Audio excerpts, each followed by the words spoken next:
وہیں ایک آسمان پر سارسوں کا ایک بڑا دست اڑ رہا تھا جن کے چوک چوک کی آواز آ رہی تھی۔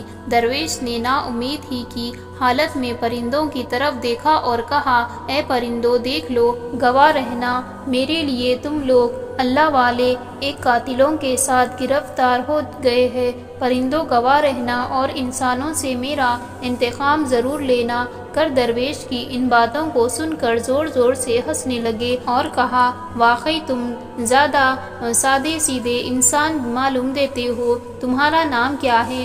درویش نے کہا، تنہا دل۔ چوروں نے کہا، بڑا عجیب سا نام ہے، تنہا دل، لیکن تم خود ایسے نادان اور احمق ہو کیا ہوا میں اڑنے والے پرندوں کو گواہ بنا رہے ہو اور انہیں دشمنی اور انتقام کے لیے بلا رہے ہو؟ اس کے بعد وہ درویش سے مذاق کرنے لگے اور آخر کار اس کا قتل کر دیا۔ چوروں کو جب بھی اس درویش کی باتیں یاد آتی تو ہنسنے لگ جاتے تھے۔ کتنا تنہا دل تھا، کس طرح سے پرندوں کو درخواست کی تھی کہ اس کے خون کا وہ بدلہ لے۔ دوسرے دن چند مسافر اسی راستے سے شہر گزر رہے تھے۔ انہوں نے جب درویش کی لاش کو دیکھا، جب اس کے قتل کی خبر شہر میں پہنچی تو یہ سن کر تمام لوگ بے حد غمگین ہوئے اور اس کی بخشش کی دعا مانگنے لگے، کیونکہ اس درویش نے کسی سے کبھی کوئی برائی نہیں کی تھی اور اس کا کوئی دشمن بھی نہیں تھا، اس لیے کسی پر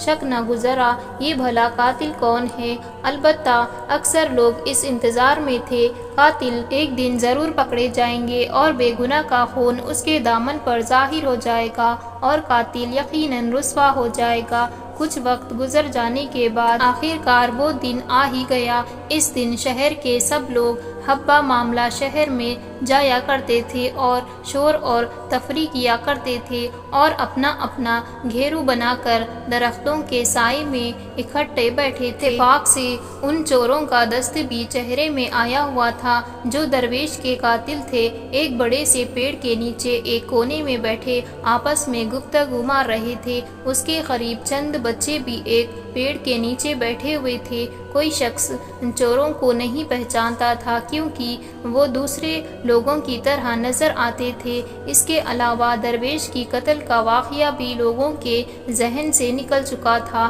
اسے یاد بھی نہیں کرتے تھے۔ اتفاق اس دن جب کہ موسم بے حد سہانا تھا، چڑیوں کا ایک دستہ اڑتے ہوئے آتا، درختوں پر کچھ دیر کے لیے بیٹھتا اور پھر اڑ کر وہاں سے چلا جاتا۔ اسی طرح دوسرے کئی چڑیا چیں چیں کی آوازیں کرتی ہوئی درختوں پر جمع ہو جاتی تھی اور شیروم کرتی رہتی تھی۔ اب چڑیا کا ایک دستہ ایک پیڑ پر جا کر بیٹھا جس کے نیچے چوروں نے اپنا ڈھیرا لگا رکھا تھا اور وہاں بھی انہوں نے چیں چیں کی آواز کرنے شروع کر دی۔ اتنے میں ایک چور نے ان پرندوں کو دیکھا کس طرح سے آخر وہ شور مچا رہی ہے۔ ایک چور نے ہنستے ہوئے کہا، مجھے تو ایسا معلوم دیتا ہے جیسے اس درویش کے خون کا مطالب کر رہی ہے۔ دوسرے نے کہا، نہیں یہ چڑیا اور ہے، اس جگہ سارس تھے۔ تیسرے نے کہا، سچ تو یہ ہے کہ درویش کتنا سادہ انسان تھا جس سے اپنے قتل کا یہ دعویٰ بنایا تھا۔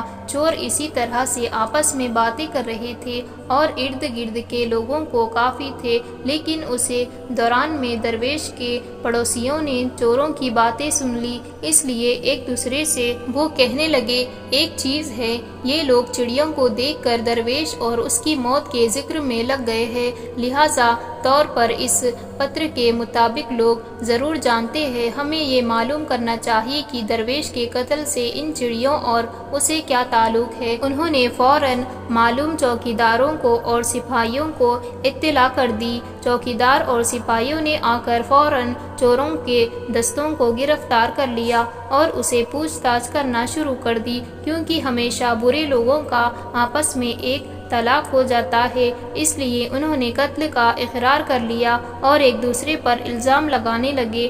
آخر کار بے گناہ کا خون رنگ لایا اور ہوا میں اڑنے والے پرندوں نے گواہی دے کر اپنے کام کو انجام دیا اور کر اپنے انجام کو پہنچ گئے۔ دوستو، امید کرتے ہیں کہ ہماری آج کی یہ کہانی آپ کو ضرور پسند آئی ہوگی۔ آج کی کہانی کے بارے میں آپ کی کیا رائے ہے کمنٹ باکس میں جا کر ضرور کمنٹ کرے گا۔ آپ نے ہماری چینل کو سبسکرائب نہیں کیا ہو تو ابھی سبسکرائب کر لے تاکہ آنے والی ویڈیو کا نوٹیفیکیشن آپ تک پہنچ سکے۔ اب ہمیں اجازت دیجیے۔ اللہ حافظ۔